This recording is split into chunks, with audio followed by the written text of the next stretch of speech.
ਹੁਣ ਸੁਣੋ studio 7 exclusively on Spotify. Spotify app ਨੂੰ ਡਾਊਨਲੋਡ ਕਰੋ ਅਤੇ ਬੀ ਸੋਸ਼ਲ ਪੋਡਕਾਸਟ ਨੂੰ ਫੋਲੋ ਕਰੋ।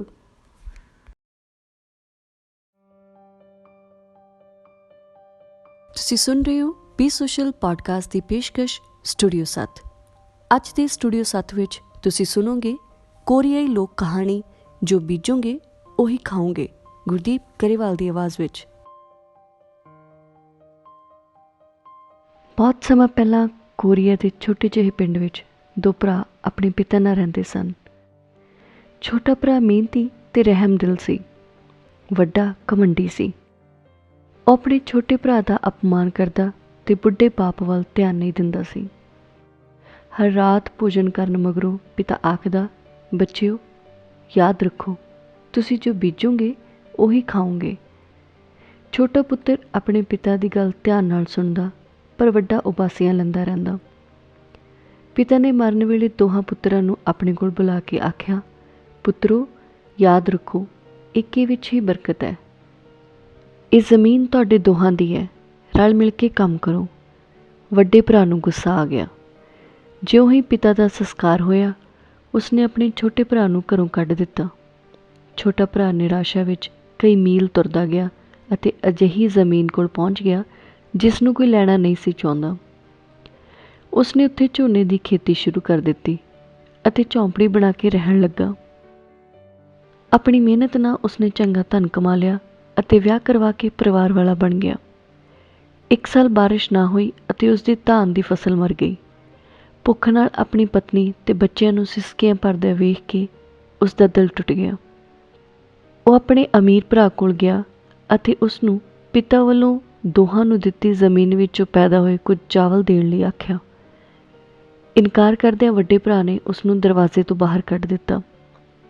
ਛੋਟਾ ਭਰਾ ਜਿਉਂ ਹੀ ਪਿੰਡੋਂ ਬਾਹਰ ਨਿਕਲਿਆ ਤਾਂ ਉਸਨੇ ਦਰਖਤ ਤੋਂ ਕੋਈ ਆਵਾਜ਼ ਸੁਣੀ। ਇੱਕ ਸੱਪ ਚਿੜੀ ਦੇ ਬੱਚੇ 'ਤੇ ਹਮਲਾ ਕਰ ਰਿਹਾ ਸੀ। ਚਿੜੀ ਦਾ ਬੱਚਾ ਉਸ ਤੋਂ ਬਚਣ ਦੀ ਕੋਸ਼ਿਸ਼ ਕਰ ਰਿਹਾ ਸੀ, ਪਰ ਉਹ ਜ਼ਿਆਦਾ ਛੋਟਾ ਹੋਣ ਕਰਕੇ ਉੱਡ ਨਾ ਸਕਿਆ ਅਤੇ ਜ਼ਮੀਨ 'ਤੇ ਡਿੱਗ ਪਿਆ। ਉਸਨੇ ਉਸਨੂੰ ਚੁੱਕ ਲਿਆ। ਜਦੋਂ ਸੱਪ ਉੱਥੋਂ ਚਲਾ ਗਿਆ ਤਾਂ ਉਹ ਬੱਚੇ ਨੂੰ ਉਸਦੇ ਆਲਣੇ ਵਿੱਚ ਰੱਖ ਕੇ ਆਪਣੇ ਪਰਿਵਾਰ ਕੋਲ ਪਹੁੰਚ ਗਿਆ। ਉਹ ਆਪ ਭੁੱਖਾ ਰਹਿ ਕੇ ਪਰਿਵਾਰ ਨੂੰ ਕਿਤੇ ਨਾ ਕਿਤੋਂ ਕੁਝ ਨਾ ਕੁਝ ਲਿਆ ਕੇ ਖਵਾਉਂਦਾ। ਇੱਕ ਦਿਨ ਛੋਟੀ ਚਿੜੀ ਉਹਨਾਂ ਦੀ ਝੌਂਪੜੀ 'ਤੇ ਆ ਕੇ ਬੈਠ ਗਈ। ਇਹ ਉਹੀ ਚਿੜੀ ਸੀ ਜਿਸ ਨੂੰ ਛੋਟੇ ਭਰਾ ਨੇ ਸੱਪ ਤੋਂ ਬਚਾਇਆ ਸੀ। ਹੁਣ ਉਹ ਉੱਡ ਸਕਦੀ ਸੀ। ਝੌਂਪੜੀ 'ਤੇ ਬੈਠੀ ਉਹ ਧੰਨਵਾਦੀ ਗੀਤ ਗਾ ਰਹੀ ਸੀ। ਫਿਰ ਉਸਨੇ ਝੌਂਪੜੀ ਦੁਆਲੇ 3 ਚੱਕਰ ਲਾਏ ਅਤੇ ਜ਼ਮੀਨ ਦੇ ਇੱਕ ਨਮੀਦਾਰ ਹਿੱਸੇ 'ਤੇ ਵੱਡਾ ਬੀਜ ਸੁੱਟ ਦਿੱਤਾ। ਪਰਿਵਾਰ ਦੇ ਵੇਖਦੇ ਵੇਖਦੇ ਬੀਜ ਵੇਲ ਵਿੱਚ ਬਦਲ ਗਿਆ। ਵੇਲ ਵੱਡੀ ਹੁੰਦੀ ਗਈ। ਕੁਝ ਹੀ ਦਿਨਾਂ ਵਿੱਚ ਇਸ 'ਤੇ ਖਰਬੂਜੇ ਲੱਗ ਗਏ ਅਤੇ ਜਲਦ ਹੀ ਤੋੜਨ ਵਾਲੇ ਵੀ ਹੋ ਗਏ। ਪਿਤਾ ਜੀ, ਆਪਾਂ ਇੱਕ ਜਾਦੂਈ ਖਰਬੂਜਾ ਤੋੜ ਲਈਏ, ਬੱਚਿਆਂ ਨੇ ਕਿਹਾ। ਪਿਤਾ ਨੇ ਇੱਕ ਖਰਬੂਜਾ ਤੋੜਿਆ ਅਤੇ ਇਸ ਨੂੰ ਵਿਚਕਾਰੋਂ ਕੱਟਿਆ। ਇਸ ਵਿੱਚ ਤਾਂ ਸੋਨੇ ਦੇ ਸਿੱਕੇ ਭਰੇ ਹੋਏ ਸਨ ਅਤੇ ਇਹ ਉਸ ਦੇ ਪੈਰਾਂ 'ਤੇ ਡਿੱਗ ਪਏ। ਅਸਲ ਵਿੱਚ ਸਾਰਿਆਂ ਖਰਬੂਜਿਆਂ ਵਿੱਚ ਹੀ ਸੋਨੇ ਦੇ ਸਿੱਕੇ ਸਨ। ਉਹ ਬਹੁਤ ਅਮੀਰ ਬਣ ਗਏ। ਹੁਣ ਉਹਨਾਂ ਕੋਲ ਖਾਣ ਲਈ ਸਭ ਕੁਝ ਸੀ। ਉਹਨਾਂ ਨੇ ਵੱਡਾ ਘਰ ਖਰੀਦ ਲਿਆ। ਉਹਨਾਂ ਕੋਲ ਜ਼ਮੀਨ ਵੀ ਬਹੁਤ ਹੋ ਗਈ। ਜਦੋਂ ਵੱਡੇ ਭਰਾ ਨੂੰ ਛੋਟੇ ਦੇ ਇਸ ਤਰ੍ਹਾਂ ਅਮੀਰ ਹੋਣ ਦਾ ਪਤਾ ਲੱਗਿਆ ਤਾਂ ਉਸਨੂੰ ਉਸ ਨਾਲ ਈਰਖਾ ਹੋ ਗਈ। ਉਹ ਵੀ ਹੋਰ ਅਮੀਰ ਬਣਨ ਲਈ ਕੋਈ ਜਾਦੂਈ ਪੰਛੀ ਲੱਭਣ ਲੱਗਾ। ਇੱਕ ਦਿਨ ਉਸਦਾ ਪੈਰ ਟੁੱਟੀ ਲੱਤ ਵਾਲੇ ਪੰਛੀ ਵਿੱਚ ਵੱਜਿਆ। ਉਸਨੇ ਉਸਨੂੰ ਚੁੱਕਿਆ ਅਤੇ ਆਖਿਆ, ਛੋਟੇ ਪੰਛੀ, ਜੇ ਤੂੰ ਮੇਰੀ ਮਦਦ ਕਰੇਗਾ ਤਾਂ ਮੈਂ ਤੇਰੀ ਮਦਦ ਕਰਾਂਗਾ। ਪਰ ਛੋਟੇ ਪੰਛੀ ਨੂੰ ਪਤਾ ਸੀ ਕਿ ਉਹ ਤਾਂ ਜ਼ਾਲਮ ਅਤੇ ਲਾਲਚੀ ਹੈ। ਜਦ ਉਸਦੀ ਲੱਤ ਨੂੰ ਆਰਾਮ ਆ ਗਿਆ ਤਾਂ ਉਸਨੇ ਉਸਦੇ ਘਰ ਦੇ ਦੁਆਲੇ 3 ਚੱਕਰ ਲਾਏ ਅਤੇ ਬਾਹਰ ਗਿੱਲੀ ਜ਼ਮੀਨ 'ਤੇ ਇੱਕ ਬੀਜ ਸੁੱਟ ਦਿੱਤਾ। ਆਪਣੇ ਛੋਟੇ ਭਰਾ ਵਰਗੀ ਕਿਸਮਤ ਦੀ ਉਮੀਦ ਕਰਦਿਆਂ ਉਹ ਵੇਲ ਨਾਲ ਲੱਗੇ ਖਰਬੂਜਿਆਂ ਨੂੰ ਵੱਡਾ ਹੁੰਦਾ ਵੇਖ ਰਿਹਾ ਸੀ। ਫਿਰ ਉਸਨੇ ਇਹਨਾਂ ਵਿੱਚੋਂ ਸਭ ਤੋਂ ਵੱਡਾ ਖਰਬੂਜਾ ਤੋੜ ਲਿਆ। ਜਦ ਉਸਨੇ ਇਸ ਨੂੰ ਕੱਟਿਆ ਤਾਂ ਇਸ ਵਿੱਚੋਂ ਸੋਨੇ ਦੇ ਸਿੱਕਿਆਂ ਦੀ ਥਾਂ ਸੈਂਕੜੇ ਸਿਪਾਹੀ ਬਾਹਰ ਨਿਕਲੇ, ਜਿਨ੍ਹਾਂ ਨੇ ਉਸ ਦਾ ਸਾਰਾ ਧਨ ਲੁੱਟ ਲਿਆ ਅਤੇ ਉਹਨੂੰ ਡੰਡਿਆਂ ਨਾਲ ਕੁੱਟਿਆ।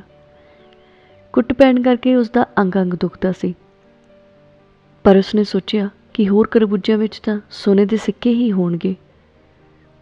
ਉਸਨੇ ਦੂਜਾ ਖਰਬੂਜਾ ਕੱਟਿਆ। ਇਸ ਵਿੱਚੋਂ ਫੁੰਕਾਰੇ ਮਾਰਦੇ ਸੱਪ ਨਿਕਲੇ ਅਤੇ ਉਸਦੇ ਘਰ ਵਿੱਚ ਵੜ ਗਏ। ਉਸਨੇ ਤੀਜਾ ਖਰਬੂਜਾ ਕੱਟਿਆ ਅਤੇ ਇਸ ਵਿੱਚੋਂ ਨਿਕਲਦੇ ਚੂਹਿਆਂ ਨੂੰ ਵੇਖ ਕੇ ਉਹ ਪਾਸੇ ਹੋ ਕੇ ਖੜ੍ਹ ਗਿਆ। ਫਿਰ ਖਰਬੂਜੇ ਆਪਣੇ ਆਪ ਫਟਣ ਲੱਗੇ ਅਤੇ ਇਹਨਾਂ ਵਿੱਚੋਂ ਕਈ ਤਰ੍ਹਾਂ ਦੇ ਕੀੜੇ ਮਕੌੜੇ ਨਿਕਲਣ ਲੱਗੇ, ਜਿਨ੍ਹਾਂ ਨੇ ਉਸ ਦਾ ਘਰ ਨਸ਼ਟ ਕਰ ਦਿੱਤਾ। ਉਹ ਆਪਣਾ ਘਰ ਛੱਡ ਕੇ ਦੌੜ ਗਿਆ। ਹੁਣ ਉਸ ਦੀ ਹਾਲਤ ਇੰਨੀ ਮਾੜੀ ਸੀ ਜਿੰਨੀ ਉਸ ਦੇ ਭਰਾ ਦੀ ਕਦੇ ਵੀ ਨਹੀਂ ਸੀ। ਉਹ ਪਿੰਡ ਪਿੰਡ ਜਾ ਕੇ ਰੋਟੀ ਮੰਗਦਾ।